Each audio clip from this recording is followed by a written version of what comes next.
नमस्कार, मेरा नाम विश्वास उतगी है। All India bank employees association का मैं पूर्व सचिव रह चुका हूं।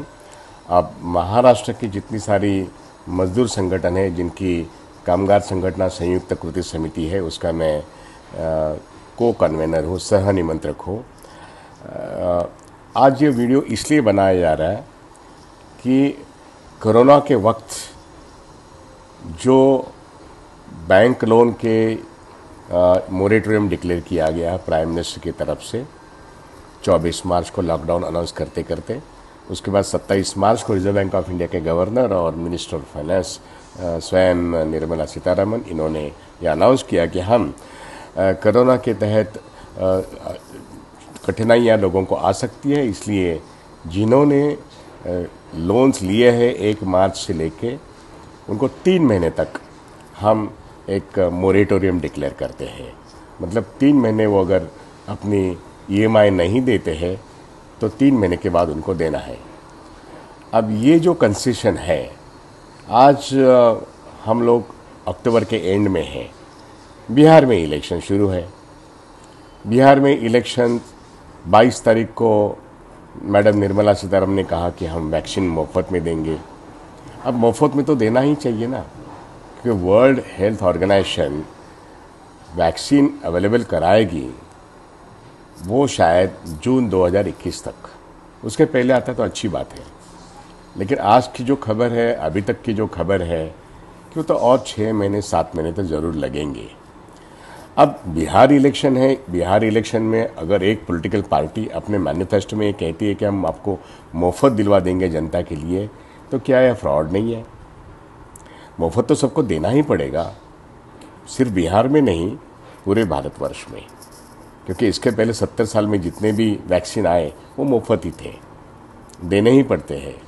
वो एक इंटरनेशनल कानून है।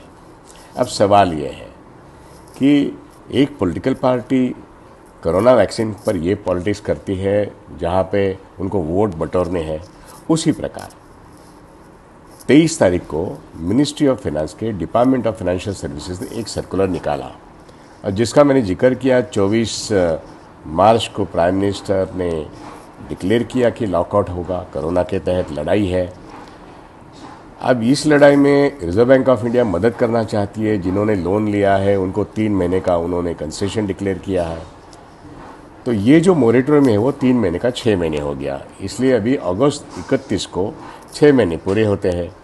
बैंकिंग के नियम के अनुसार 3 महीने के बाद उसको नॉन परफॉर्मिंग एसेट दिखा दिया जाता है, अगर वो कर्जे वापस नहीं आए तो। अब 3 महीने का 6 महीने हुआ, मतलब 180 दिन हो गए। अब बैंक की तरफ से देखा जाए कि इसको नॉन परफॉर्मिंग एसेट नहीं दिखाया तो इसको रीस्ट्रक्चर करना पड़ेगा। अब इसका निर्णय कौन ले सकता है? तो रिजर्व बैंक ऑफ इंडिया ही ले सकता है, क्योंकि उनका डिसीजन ये है कि 3 महीने आपको लोन रिपेमेंट देना है। तो 6 महीने अगर उन्होंने किया है तो लोन रिपेमेंट 6 महीने के बाद उसको नॉन परफॉर्मिंग एसेट मत दिखाओ। ये सुप्रीम कोर्ट में जो एप्लीकेशन पेंडिंग है, जिन्होंने उनके एप्लीकेशन में ये मांगा है, ये राहत मांगी है कि हमें आपने ईएमआई तो दिया, मोरेटोरियम में डिक्लेयर किया, लेकिन हमें राहत चाहिए कंपाउंड इंटरेस्ट से। अब कंपाउंड इंटरेस्ट की राहत सरकार दे सकती है, नहीं दे सकती है, इसके बारे में सुप्रीम कोर्ट ने कहा कि सेंट्रल गवर्नमेंट को एफिडेविट देना चाहिए। बैंकों ने कहा कि ये तो बैंक का बिजनेस है, बैंक हम तो कुछ भी नहीं कर सकते। अगर सरकार कुछ कहती है तो सरकार हमें पैसा देती है, तो हम ये करने को तैयार है। सरकार को वो मालिक है, और बैंकिंग इंडस्ट्री के जो रेगुलेटर है वो रिजर्व बैंक ऑफ इंडिया है, उनको तय करना है। हम उनके हिसाब से काम करेंगे। इसलिए इंटरेस्ट वेवर का जो सवाल है वो बैंक अपने आप नहीं ले सकते, उसको सरकार को अकाउंटेबिलिटी और रिस्पॉन्सिबिलिटी देनी पड़ेगी। जो सुप्रीम कोर्ट ने कहा आप कुछ करो, उन्होंने एक परसों एफिडेविट दिया है और 23 तारीख को सर्कुलर निकाला है। अब आप देखिए, बिहार का इलेक्शन है 2 तारीख को, अभी सुप्रीम कोर्ट का निर्णय आना बाकी है फाइनल, और उसके पहले सेंट्रल गवर्नमेंट ने कह दिया कि हम जितने सारे 1 मार्च से लेकर 31 अगस्त तक जिन्होंने लोन लिए हैं, जिनको मोरेटोरियम का एडवांटेज मिला है या नहीं भी मिला है, उनको हम कैशबैक देंगे, और जिन्होंने एडवांटेज लिया है उनके खाते में हम जो कंपाउंड इंटरेस्ट है उनके लोन के ऊपर, और सिंपल इंटरेस्ट जो होता है उनके लोन के ऊपर, कंपाउंड इंटरेस्ट और सिंपल इंटरेस्ट का दोनों का फ़र्क जो है वो उनके खाते में हम जमा कर देंगे। किसी को 4,000 होगा, किसी को 5,000 होगा, किसी को शायद लाख होगा। अगर वो छोटा उद्योगपति है, बड़े लोन है, ये लोन 2 करोड़ तक के लोन जो है, चाहे वो एक बैंक में से हो या 2 बैंक में से हो या 3 बैंक में से हो, तीनों मिलके 2 करोड़ से ज़्यादा होंगे तो 2 करोड़ तक ही ये लोन रिपेमेंट की राहत मिल सकती है, वो भी इंटरेस्ट वेवर की। और उसका जो डिफरेंस है compound interest minus simple interest, वो उनके खाते में 5 तारीख के पहले जमा होगा। अब बिहार की इलेक्शन है 28 तारीख को, 2 दिन के बाद आज के। 23 तारीख को अनाउंसमेंट हुआ, 22 तारीख को कोरोना के वैक्सीन की अनाउंसमेंट हुई, 23 तारीख को लोन मोरेटोरियम के इस जो इंटरेस्ट वेवर की जो बात है उसकी होगी। इसमें सरकार कहाँ पैसे दे रही है? क्या सरकार पैसा दे रही है? नहीं। लेकिन सरकार की जो पार्टी है उनको तो वोट तो लेना है, बिहार में सत्ता का एक वो अंग है। तो ये जो बात है, ये जुमले की बात है। क्या देश की जनता इसको ऐसे ही मान लेगी? क्या देश की जनता को, बिहार की जनता को, मध्य प्रदेश की जनता को जो वोटिंग में वहाँ पर भी 23 जगह पे है, क्या उनको ये मानना चाहिए? क्योंकि बैंकों में जो पैसा है वो आम आदमी का पैसा है। बैंकों में जो पैसा है वो आम आदमी की बचत है, और इस बचत को जिन्होंने कर्जे लिया है, जो स्टैंडर्ड एसेट है, वो उनके EMI 6 महीने के होने के बाद, अभी 2 महीने हो गए सितंबर अक्टूबर, तो उनके खाते में इंटरेस्ट का जो फ़र्क है वो जमा हो जाएगा। वो तो खुश, और उनको खुश होना भी चाहिए। ये डिसीजन सरकार ने लिया, लेकिन सरकार ने पैसा खर्च किया क्या? नहीं। जनता का पैसा जो बैंकों में है उसी के आधार पर सरकार ने ये निर्णय लिया और सुप्रीम कोर्ट में एफिडेविट किया और खुद एक सर्कुलर लेके कह रहे कि हाँ 5 तारीख तक हम आपका पैसा जमा करवा देंगे, और 15 दिसंबर तक सभी बैंक जिन्होंने कर्जे दिए हैं वो पूरे देश भर के, उनको स्टेट बैंक ऑफ इंडिया के एक डिसाइडेड नोडल ब्रांच में से एप्लीकेशन करवा के जितने भी loan weavers, interest loan weavers हुए हैं, उसको ऑडिटर से वेरीफाई करा के वो claim state bank of India को देने हैं। स्टेट बैंक ऑफ इंडिया उस क्लेम को फिर से वेरीफाई करेगा और सरकार से कहेगा, केंद्र सरकार की फलानी रकम है। मान लो वो आज सरकार कहती है 6.5 से 7,000 करोड़ है, लेकिन हम समझते इससे ज़्यादा होगा। मान लो ये 10,000 करोड़ होगा। ये 10,000 crore state bank of India in सारे लेंडिंग इंस्टीट्यूशन जो है, चाहे वो हाउसिंग हो, चाहे NBFC हो, चाहे वो पब्लिक स्टेट बैंक हो, चाहे प्राइवेट स्टेट बैंक हो, चाहे वो कोऑपरेटिव बैंक हो, चाहे वो डिस्ट्रिक्ट कोऑपरेटिव्स हो या स्टेट कोऑपरेटिव बैंक हो, चाहे वो माइक्रो फाइनेंस कंपनीज हो, चाहे LIC और GIC हाउसिंग कंपनीज हो, चाहे वो HDFC हो, ये सारे जो लेंडिंग इंस्टीट्यूशंस हैं जिन्होंने ये कर्जे दिए हैं वो करोड़ों की तादाद में हो सकते हैं भारत भर में। लेकिन वो बिहार में तो कुछ लाख की तादाद में होंगे, मध्य प्रदेश में भी कुछ लाख की तादाद में होंगे। यहाँ पे वो वोट देते वक्त वो सोचेंगे हमको फ़ायदा हुआ है तो हमारा वोट यहाँ देंगे। इस तरीके से वोट बटोरने के लिए जनता का पैसा जो बैंकों में है, इसका इस्तेमाल I will use the word abuse and misuse of the authority for the public for the vote benefit. ये गलत नीति है, गलत राजनीति भी है। इसको कहीं ना कहीं सवालिया निशान उठाना ज़रूरी है। और ये उठाएंगे कौन? जो इलेक्शन में वोट करने वाले हैं वो, जो इलेक्शन में कॉन्टेस्टिंग कैंडिडेट्स है वो। इनके मालूमात होने के लिए आज मैं बम्बई में से ये आपको वीडियो दे रहा हूँ ताकि पता चले। मैंने जुलाई महीने से लेकर आज तक ये वीडियो किया, मैंने हर बार यही सवाल उठाएगा, आखिर ये बर्डन कौन उठाएगा? सेंट्रल गवर्नमेंट उठाएगी या बैंक उठाएंगे? बैंक आज उठाने के काबिल नहीं है क्योंकि बैंकों में आज 10.5 लाख करोड़ का बैड लोन है और बैंकों के कर्जे नए बढ़ नहीं रहे हैं, बैंकों में रिकवरी नहीं हो रही है, बैंकों के बैलेंस शीट्स खराब हो चुके हैं। और ऐसे वक्त अगर ये अच्छे लोन, जिसको स्टैंडर्ड एसेट कहते हैं, ये अगर 180 दिन के बाद वापस नहीं आए तो बैंक बंद होने की कगार पर आएंगे। क्योंकि एक तो उनको NPA बताना पड़ेगा, मतलब 100% प्रोविज़न करना पड़ेगा।